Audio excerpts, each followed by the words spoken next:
Olá, pessoal, bom dia! Hoje estamos aqui voltando. Eu tinha falado na live anterior que eu iria fazer 5 passos, mas eu percebi que eu me equivoquei. Ainda temos tempo em janeiro, tá? Hoje eu vou estar falando do passo 12º e o 13º. E na última, na live posterior, aí eu vou estar finalizando com os 3 tópicos, os 3 passos, melhor dizendo, para resolver conflitos em tempo recorde. Para você que já está me acompanhando, vai lá, clica, chama pessoas para estar aqui junto conosco. Hoje eu vou estar falando realmente de um tema muito relevante, gente.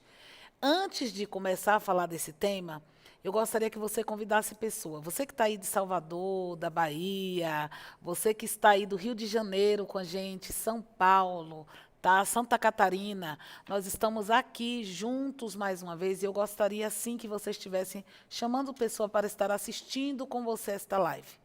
Quem não tem problema, gente? Quem não tem problemas? E o pior, quando nós não sabemos como resolver os problemas, nós amplificamos, ou seja, aquilo que nós queremos resolver termina sendo o contrário. Então é importante, é imprescindível aprender a resolver conflitos. E em tempo recorde. À medida que eu deixo a poeira debaixo do tapete, o problema vai se agravando. Então, eu vou estar retomando aqui com vocês quais foram os passos que nós já trabalhamos em como resolver os problemas em tempo recorde. Para quem não me conhece, eu sou Cristiane Correia, sou conselheira do SOS Casamento Curados, sou facilitadora da comunicação não violenta, que em breve vou estar lançando um curso sobre comunicação não violenta para casais. Quando o casal está saudável, consequentemente, os filhos também ficarão, tá bom? E também sou psicóloga clínica, trabalho com a terapia de esquemas e a terapia cognitivo-comportamental. Isso mesmo, para quem não conhece essa terapia, é uma terapia científica que veio para mostrar para a gente que, à medida que nós pensamos, nós temos sentimentos e emoções e ali vai suscitar comportamentos. Quando eu entendo essa tríade de pensamento, sentimento, emoção e comportamento, eu melhoro toda a minha qualidade de vida, comigo mesmo e com aqueles que estão ao meu redor. E para iniciar, nós vamos estar aqui falando. Eu iniciei dizendo que teria 17 passos que eu queria estar trabalhando com vocês. Mas hoje vamos estar falando do 12º e o 13º. Mas antes disso, eu queria estar retomando com vocês. O primeiro passo que falamos foi se colocar no lugar do outro de maneira empática, entender os pontos de vista. Isso mesmo. O segundo passo foi ser honesto quando realmente você perceber que o outro tem razão. Às vezes é desafiador, porque mexe lá com nós mesmos. Então a gente se sente mais desconfortável e vulnerável. E aí não queremos ceder, mesmo vendo que o outro tem razão. O terceiro passo é, se o outro tiver com razão, peça perdão. Isso vale para todos os tipos de relações, não só a conjugal. O quarto passo é reconhecer, se o outro reconhecer o erro e pedir perdão, seja breve em perdoar. A pessoa está sendo humilde, reconhecendo as atitudes que ela teve e, consequentemente, se arrependendo daquela atitude. E você pode ser ali um canal de bênção na vida daquela pessoa, tá? Assim como Jesus tem sido na nossa. Então, o quinto passo é, se os dois continuar a achar que tem razão, peça perdão pela briga, porque às vezes acontece, gente. Às vezes, tanto um quanto o outro tem razão. Mas e agora? Então, não tem nada para pedir perdão? Tem sim. Peça perdão pela briga. Olha, nós poderíamos realmente ter resolvido de outra maneira, uma maneira mais saudável, uma maneira mais inteligente, uma maneira mais cristã, que é como Jesus tem nos ensinado a resolver problemas. E o tempo todo eu estou mencionando Jesus aqui, porque eu sei que a maioria de vocês que estão aqui com a gente, nos acompanhando, não é regra, mas muitos conhecem a palavra e muitas vezes não sabem como lidar com situações emocionais que acometem suas relações. O sexto passo que nós falamos é, lembre-se que há situações em que não tem certo nem errado, são apenas pontos de vista diferentes, perspectivas diferentes. O sétimo passo é, quando precisar tirar de um problema, não o faça quando estiver de cabeça quente. Ah, eu preciso tirar, não, tratar este problema, Cristiane. E aí, quanto mais eu tenho pressa, ansiedade, eu quero resolver na hora, às vezes eu posso piorar aquilo que eu quero resolver. tá? O 8º passo é não se coloque como juiz. Quem aqui faz isso? Eu não sei, mas muitas pessoas ainda continuam fazendo isso. Mesmo conhecendo a palavra, mesmo Jesus dizendo não julgue para você não ser julgado, a gente às vezes se coloca no lugar de juiz, colocando nossa opinião como verdade absoluta. O 9º passo que nós falamos foi não ofenda, tá? E nem dê palavrões. Na hora da raiva, mesmo eu esqueço até que eu sou crente, eu saio da cruz, é assim que as pessoas me dizem.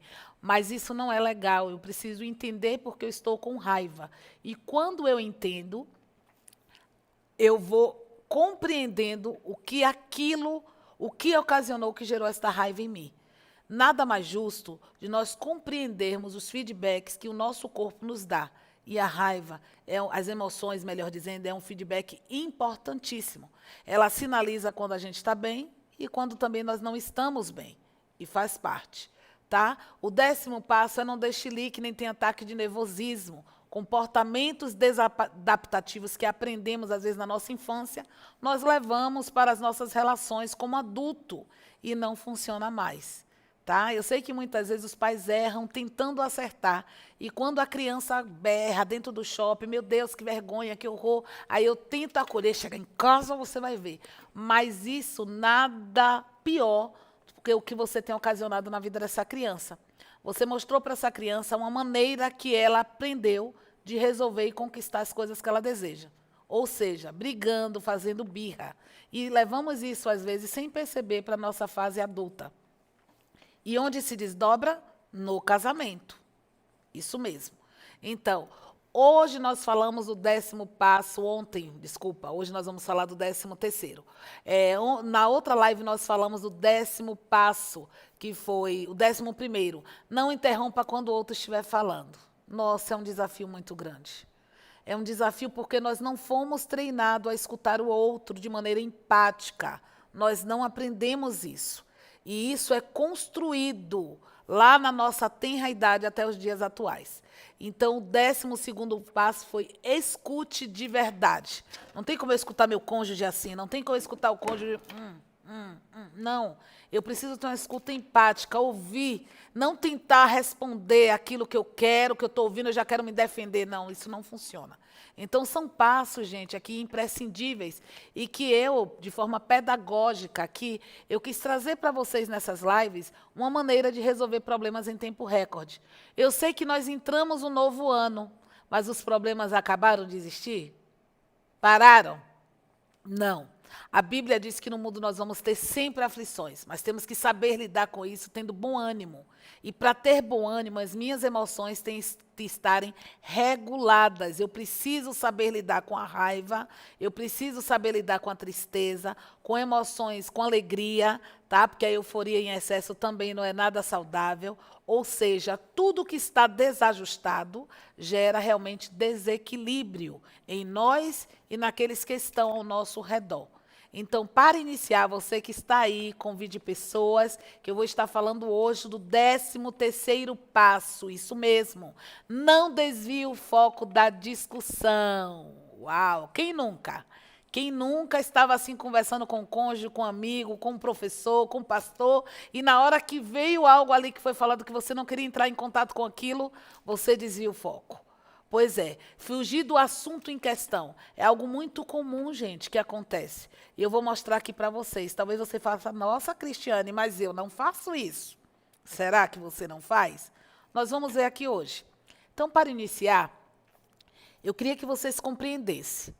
E de que maneira, quando o seu cônjuge, seu filho, qualquer pessoa está conversando com você e que você começa a ouvir aquilo e que te deixa desconfortável e que na hora você fala, lembrei de um negócio aqui que eu queria te falar.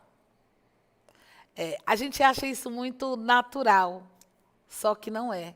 Isso é uma das verdades que mostra que nós não estamos ali por inteiro, ou às vezes não queremos entrar em contato com aquela situação que nos deixa vulnerável, isso mesmo, que nos deixa mais fragilizado. Eu gosto muito de um livro, e indico para vocês, um livro, ele não é cristão, mas é um livro que pode nos ajudar, é um livro da Brené Brown, que ela fala A Coragem de Ser Imperfeito. Isso mesmo. Muitas vezes nós temos essa dificuldade. Você sabia que a pessoa, quando ela tem problema de autoestima, ela tem essa dificuldade? Ela tem dificuldade de dizer que ela erra, que não quer ser criticada por outras pessoas. E eu faço uma análise maravilhosa, metafórica com a Bíblia. Eu digo, sabe quem era Jesus? Um mestre, um cara perfeito, maravilhoso, o Filho do Deus vivo. Aquele que veio e cumpriu todos os mandamentos, sem errar em um sequer. E ele foi criticado. Ele foi chamado de Beelzebul, foi chamado de mentiroso, foi chamado de homem que vinha causar ruaça, quando ele liberta um homem ali endemoniado e coloca aquele demônio nas manadas de porco, e aqueles porcos caem no precipício lá em Gadara. Esse homem, chamado Jesus, o homem perfeito, o Filho de Deus, ele foi criticado.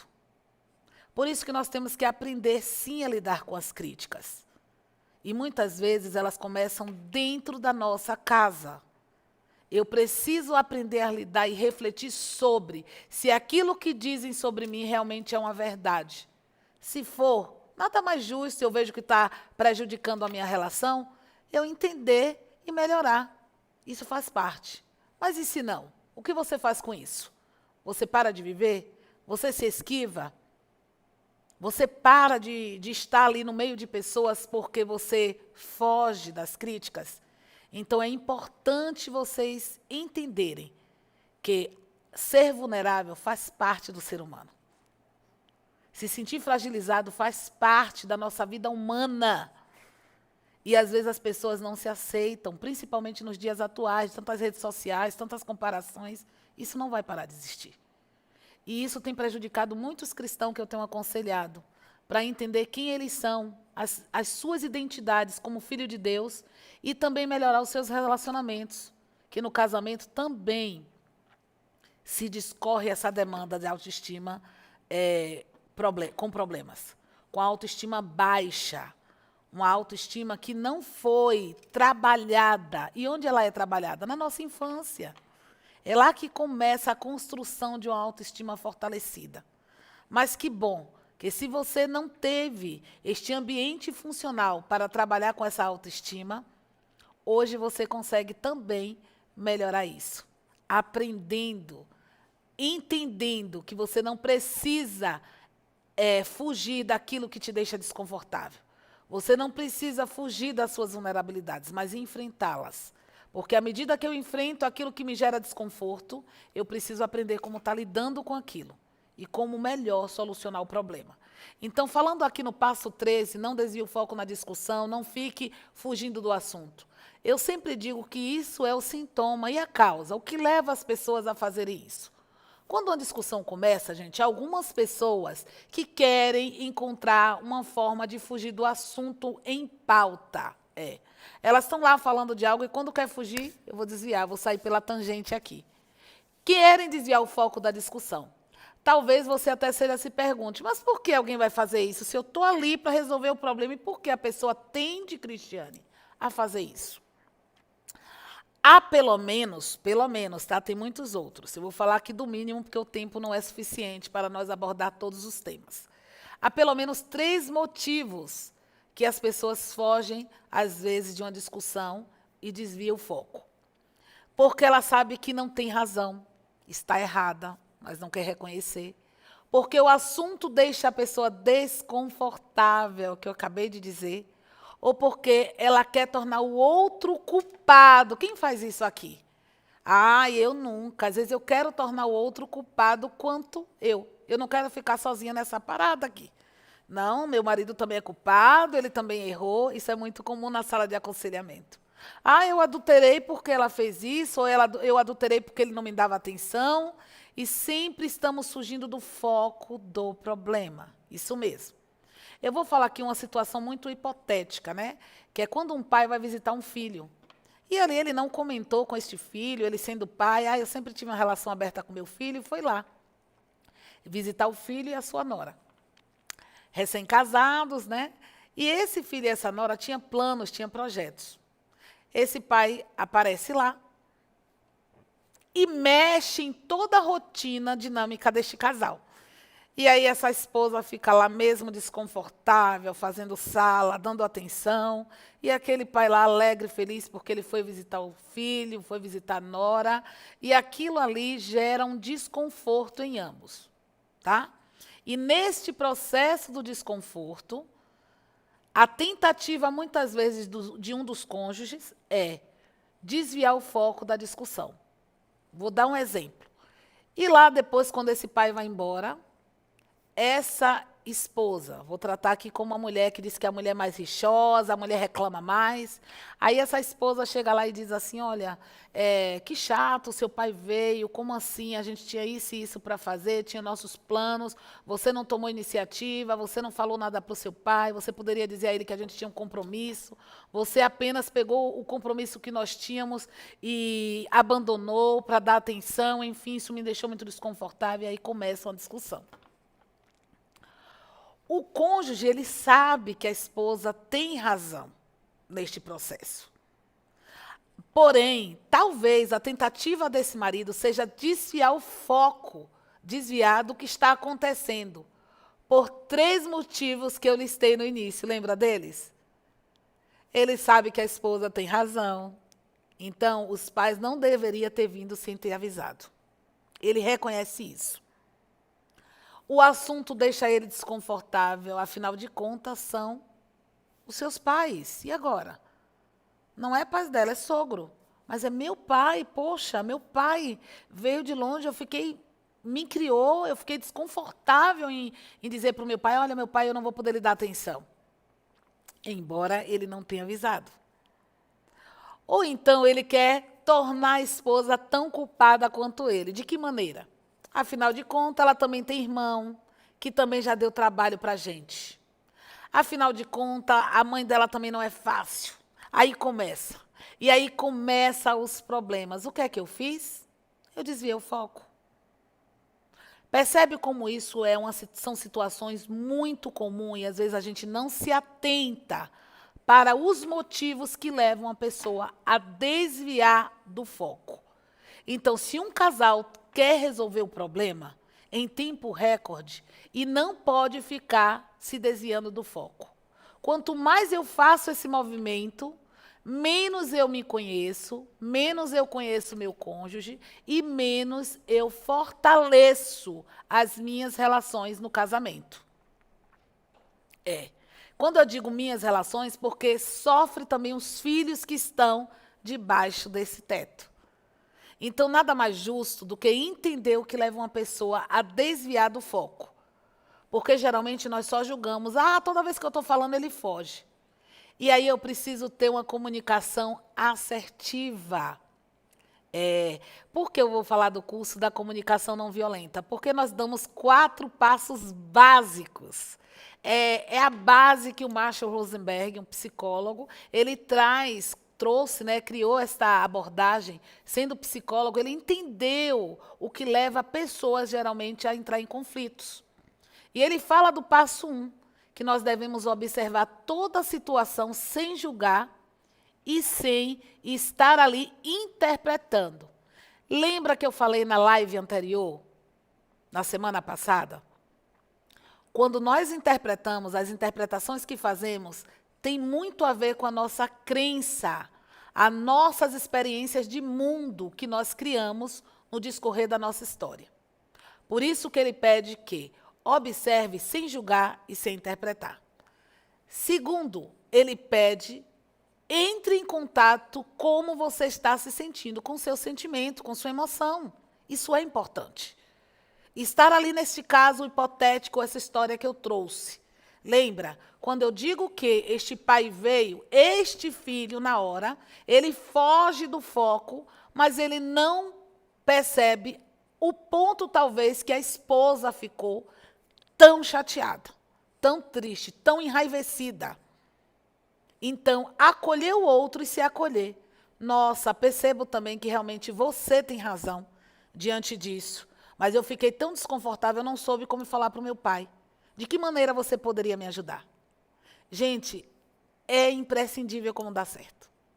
É libertador quando a gente aprende e coloca em prática os 4 passos da comunicação não violenta.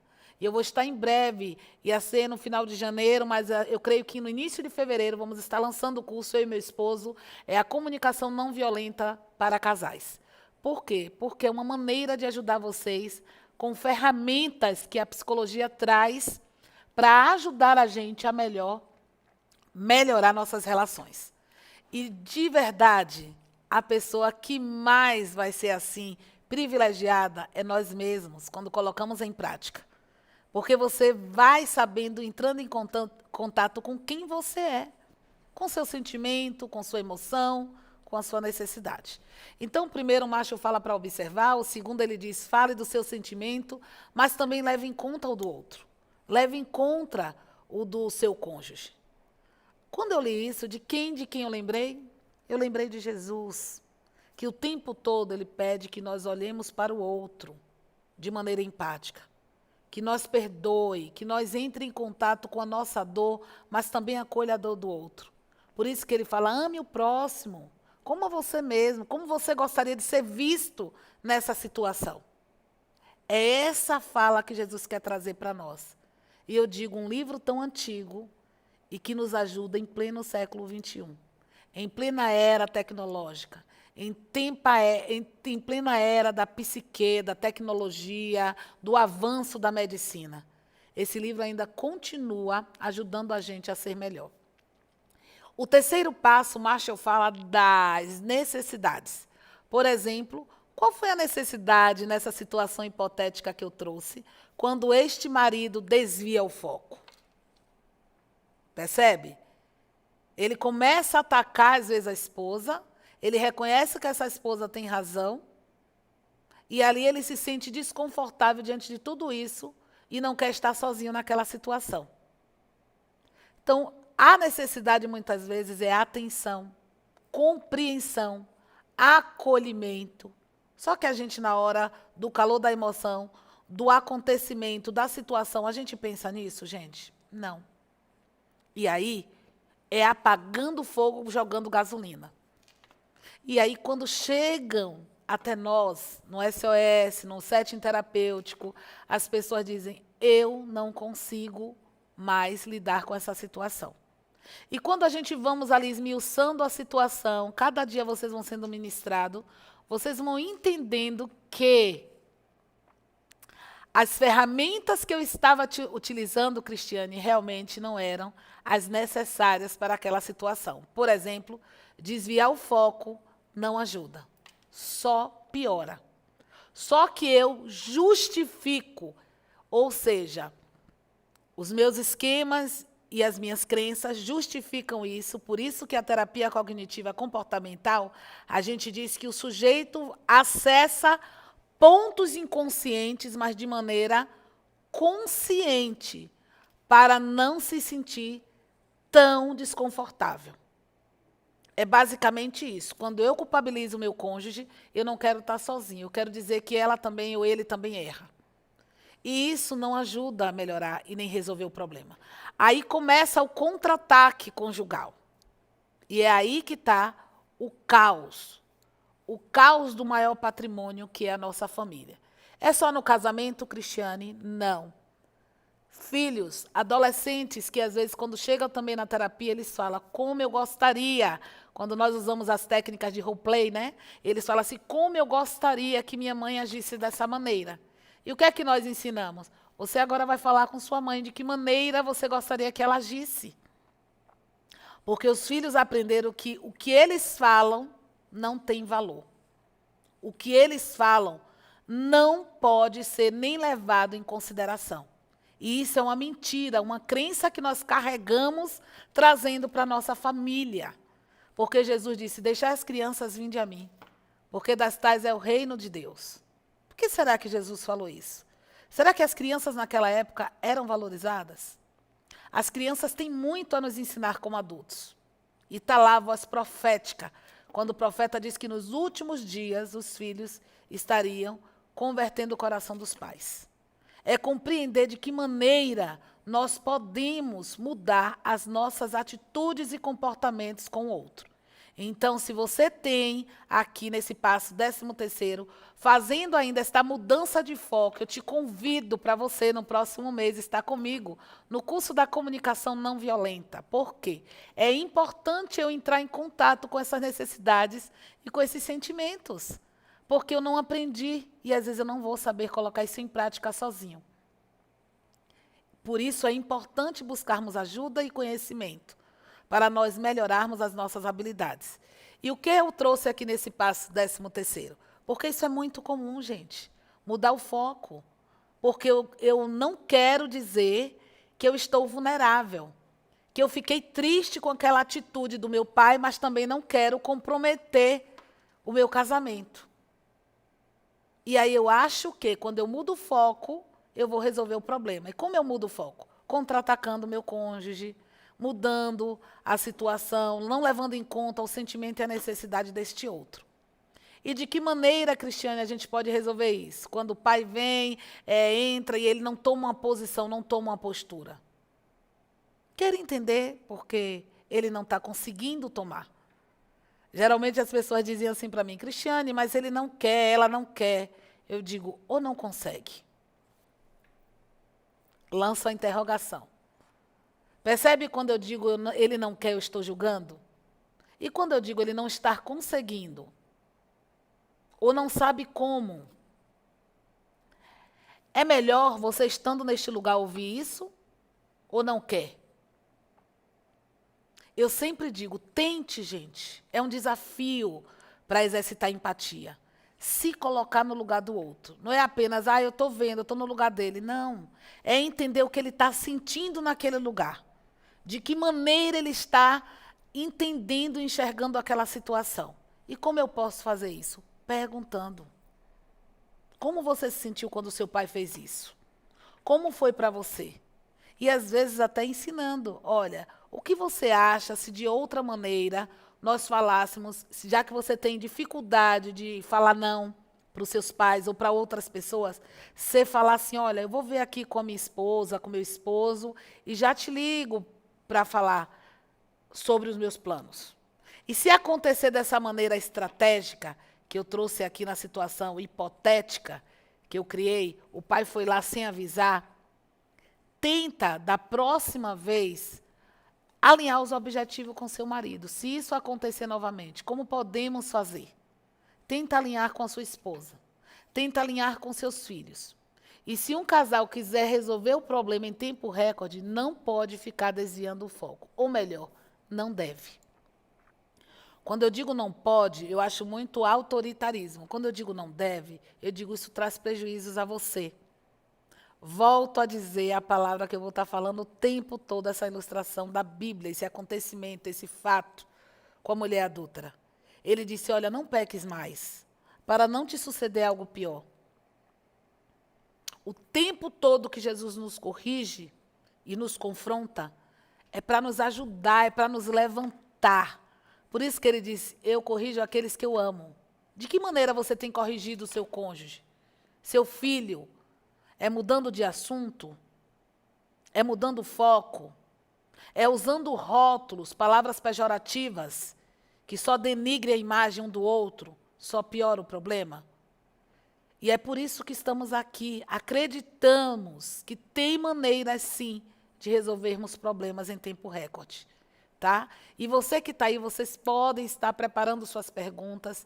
Tem aí o meu Instagram, tá? Que ele sempre coloca aí no letter, é o criscorreia.psicóloga. Você pode estar lá pedindo alguma orientação. Cristiane, eu vi você lá numa live do canal do pastor Josué Gonçalves. De que maneira eu posso resolver essa situação?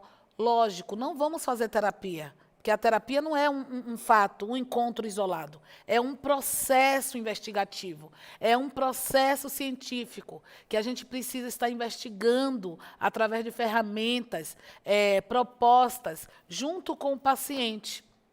Mas, às vezes, um conselho, uma orientação, pode tirar a pessoa daquela fusão tão desgastável que está vivendo na relação familiar. Por isso que eu sempre estou aí disponibilizando. Se você não me segue, começa a me seguir aí nas redes sociais. Eu coloquei no Story algo começando a falar um pouco sobre ciúme, que também é uma demanda muito forte, que a gente tem recebido nos aconselhamentos, nos e-mails, e é uma maneira de ajudar pessoas. Então, não esqueça, quando você foge do assunto em questão, você não está melhorando como pensa. Ah, é para evitar problema, é para não desgastar mais a relação. Não, a relação já está desgastada. Porque isso é um movimento que pessoas que vivem relações desgastadas fazem. Tá? É fugir e entrar em contato com as vulnerabilidades e alinhar. Um casal quiser resolver os problemas, tem que cuidar exclusivamente do motivo da discussão. Não o contra-ataque com o outro. Eu preciso entender por que o meu esposo não teve uma voz ali assertiva para falar com o pai dele, que não poderia dar atenção, que já tínhamos um combinado. O que levou ele a ter essa atitude de querer estar mudando o foco, me contra-atacar com meu pai, com meus irmãos, com meus tios, com a minha família? Percebe como isso é muito comum?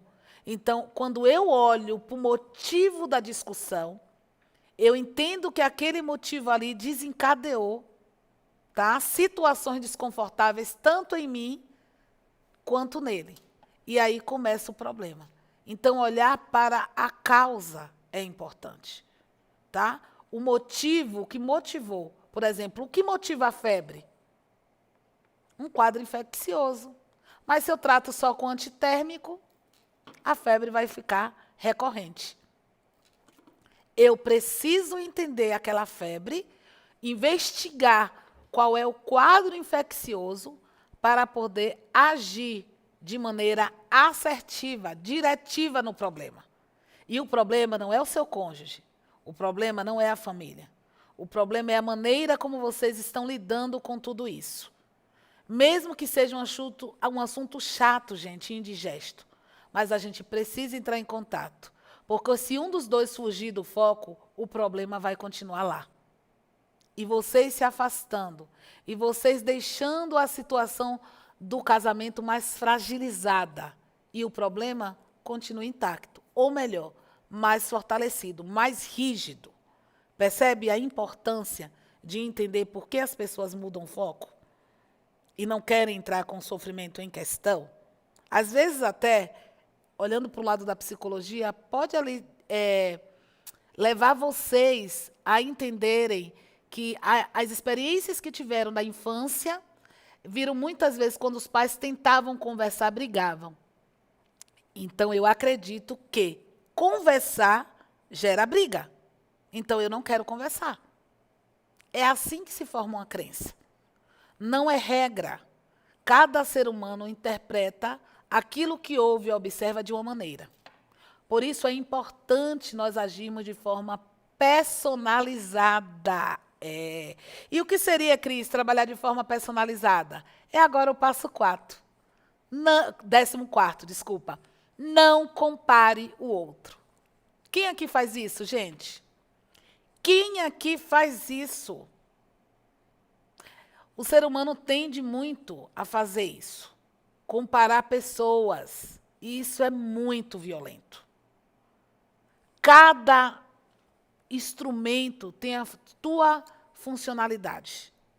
Basicamente, eu vou pegar um celular e vou comparar ele aqui com a caneta. Não dá. Ou pegar duas canetas, uma vermelha, uma azul, e querer que a vermelha escreva igual a azul. Não dá. Com a mesma cor. Ela tem uma identidade. É humilhante ser comparado com outra pessoa. Cada um de nós tem qualidades e defeitos.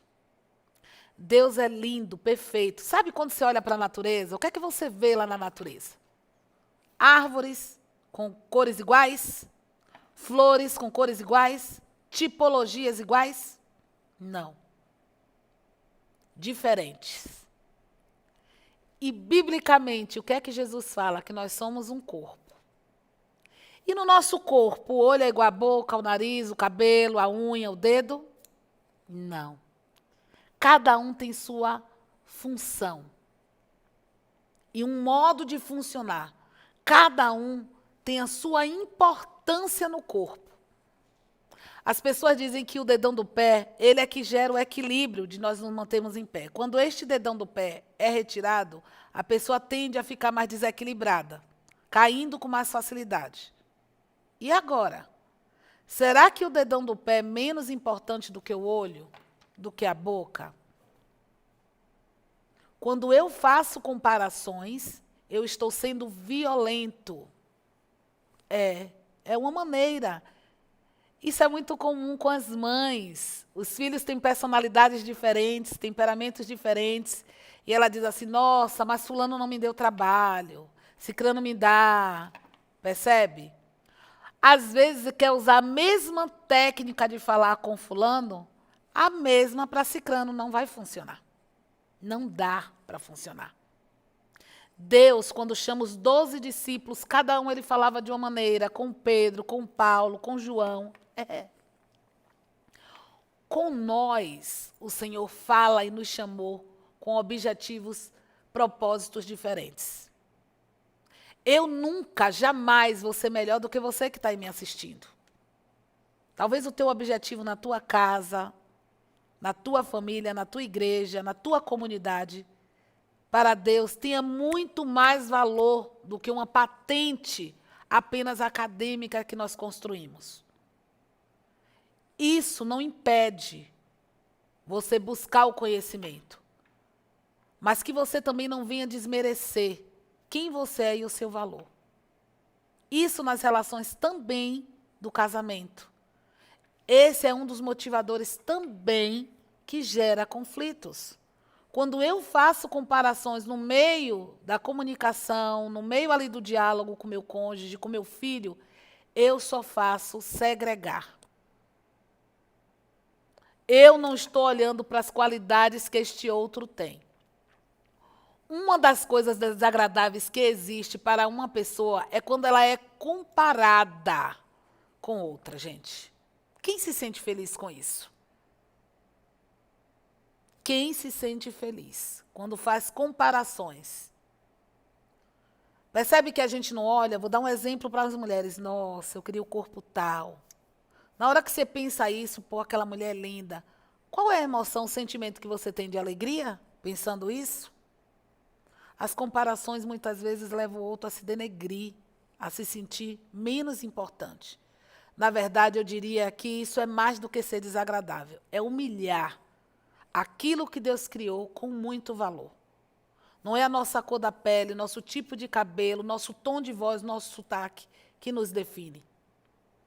Pois são valores muitas vezes distorcidos que são valorizados na sociedade e que apenas gera sentimentos e relações fluidas. Porque eu não olho para aquilo que está dentro do sujeito. O apóstolo Paulo sofreu muitos preconceitos com o passado que ele teve, de matar cristãos.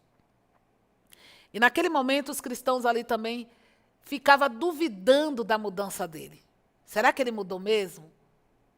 Ele matou tanto dos nossos, perseguiu. Será que ele não está se infiltrando em nosso meio?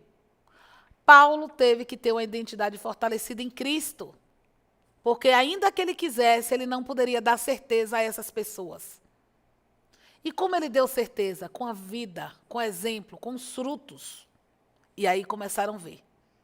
E eu te convido você a fazer isso. Ao invés de estar comparando o seu cônjuge, comece a perceber seu filho, seu cônjuge, qualquer que seja a pessoa, até suas ovelhas aí no seu ministério. Comece a perceber as qualidades que essa pessoa tem. Perceber qualidade, gente, não é desmerecer os defeitos. Não.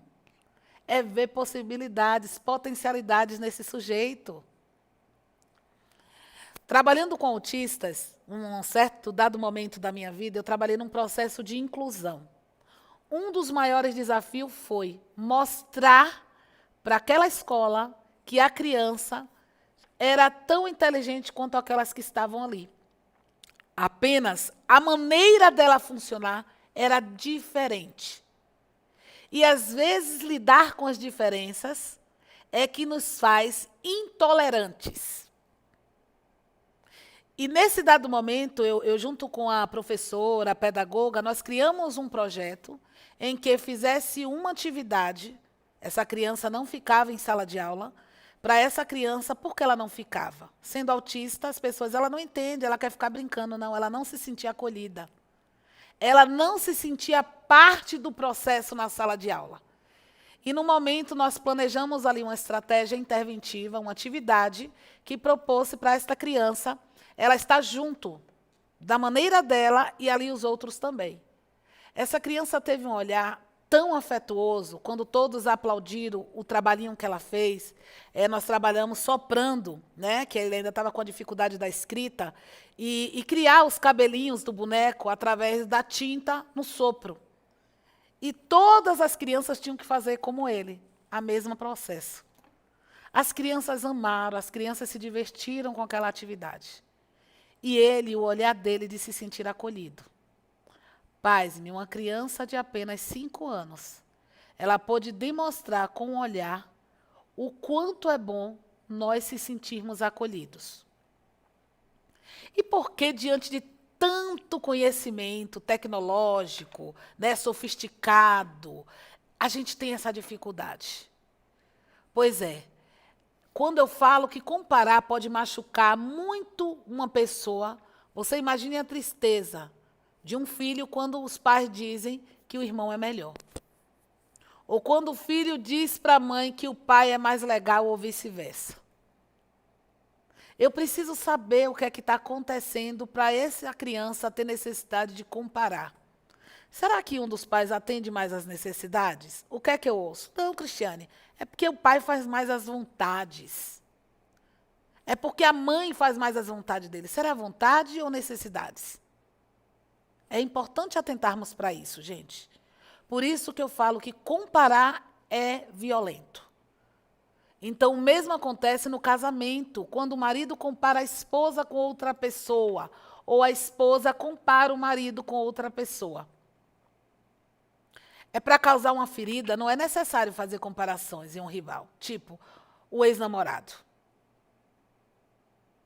Quando a gente geralmente vai tentando ali, achando que está melhorando, porque eu ouço muito isso, Cristiane, eu fiz a comparação porque para ver se ele desperta, ela desperta, para ver se ele se toca, ver o exemplo do outro. Mas será que ele vai ou ela vai conseguir atingir este objetivo que você tanto quer do seu cônjuge? Percebe, gente, a importância de estarmos aprendendo cada dia. E cada dia vamos continuar aprendendo. Até ser dia perfeito. A Bíblia diz que é como a luz da aurora. Cada dia precisamos, quando nós achamos que sabemos tudo, estamos enfadados ao fracasso. O filósofo Sócrates disse, ele só sei que nada sei. Porque cada vez que ele ia conhecendo pessoas, ele via que alguém poderia trazer um outro conhecimento, trazer uma nova proposta para aquilo que ele estava vivenciando. E hoje eu estou trazendo essa proposta aqui para você. Se você ainda tem comparado, se você ainda tem feito esse movimento porque você aprendeu lá atrás com as heranças familiares, com o útero emocional que é a família que você foi gerado, comece a enxergar o quanto isto é violento para a pessoa. E que você achando que está ajudando, você só está afundando, fazendo o barco naufragar. O barco da família, o barco das relações interpessoais, das vivências em comunidade, de viver com o outro, na tua igreja. Isto é abusivo, isto é violento. Então, quando eu faço esse tipo de comparação, o que acontece? Eu acho que, por isso, para resolver um problema, eu estou ajudando a pessoa. Não, nunca faça esse tipo de comentário. Por exemplo, se pelo menos você fosse parecida com a sua mãe, isso não ia acontecer. Sua mãe não era assim, não sei a quem você puxou. Quem já ouviu isso? Imagino que a esposa do seu irmão não precisa passar por esse tipo de situação que eu estou passando. Não é possível. Esses comentários geram feridas terríveis no outro. Raiz de amargura, sofrimento e o pior ainda é que o outro não percebe o ato de violência e não pede perdão. Age natural. Aí diz assim, não vi nada demais disso. Aí eu falo, eu imagino que você não tenha visto. Vamos tentar agora trocar o lugar? Para você perceber se você consegue ver algo demais? E mesmo trocando de lugar, gente, nós temos estruturas psíquicas, de temperamentos, personalidades diferentes. É violento fazer isso com o outro. Por isso que eu amei trabalhar o processo de inclusão. Raças, preconceitos, só faz as pessoas olhar de forma pejorativa, destruindo quem é este outro. Até os discípulos perguntavam o tempo todo a Jesus quem ele mais amava, quem ia estar do lado dele, o tempo todo fazendo esses movimentos. Para serem aceitos, para serem compreendidos, para se sentirem amados. Você não precisa fazer isso. Não compare pessoas. É muito injusto pegar o defeito do cônjuge e fazer comparações para que alguém faça aquilo bem. Pelo contrário, o tiro vai sair pela culatra. Isso não vai dar certo. E se durar, vai ser por pouco tempo. Porque a pessoa não vai conseguir vivenciar aquilo que não é dela. Ou seja, não vai conseguir andar com aquela máscara. Eu vou ter que colocar uma máscara para ser igual a meu irmão, para ser igual a minha mãe. Eu não vou conseguir. Então, quando você se casou com esta pessoa, você também se casou com as coisas boas e também com as ruins. Ainda mais nós que temos a natureza caída. É importante olharmos para isso. Então, quando vocês estiverem discutindo um assunto, eu convido vocês para não fazer comparações, porque isso não ajuda em nada. Pelo contrário, se tem algum tipo de ajuda que pode trazer, é ajudar a piorar o quadro. Ao contrário, só atrapalha. Assim, se vocês estão querendo resolver problemas em tempo recorde, não faça nenhum tipo de comparação. Lembre quando Jesus te aceitou. Lembre quando ele olhou para você, cheios de imperfeições que nós somos. Ele nos acolhe, mas ele não deixa a gente da mesma maneira que nós estamos. E ele não fica comparando a gente com A, B, C, não, de jeito nenhum.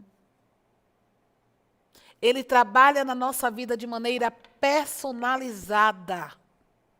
E eu digo, Senhor, levanta autoridades, pastores, líderes, pais, mães, líderes de comunidades, que olhem com mais empatia. Porque quando eu comparo o outro, eu estou sendo egoísta, querendo enxergar apenas a minha necessidade e não a do outro. E o outro, mesmo com aquele comportamento que às vezes você fica enraivecido, pode te trazer bons resultados. Pode te ajudar em alguma área da sua vida. Eu vou esperar vocês aqui, gente, na segunda-feira. Vai ser o fechamento. Eu quero que vocês convidem bastante pessoas. Porque quando eu falo, as pessoas dizem assim, nossa, Cris, você tem essa necessidade? Não. A minha necessidade é levar conhecimento. É que como conselheira, como psicóloga, como facilitadora da CNV, pessoas diariamente, em pleno Natal, em pleno Réveillon, buscando ajuda, porque não estão sabendo como lidar com os problemas. Não aprenderam.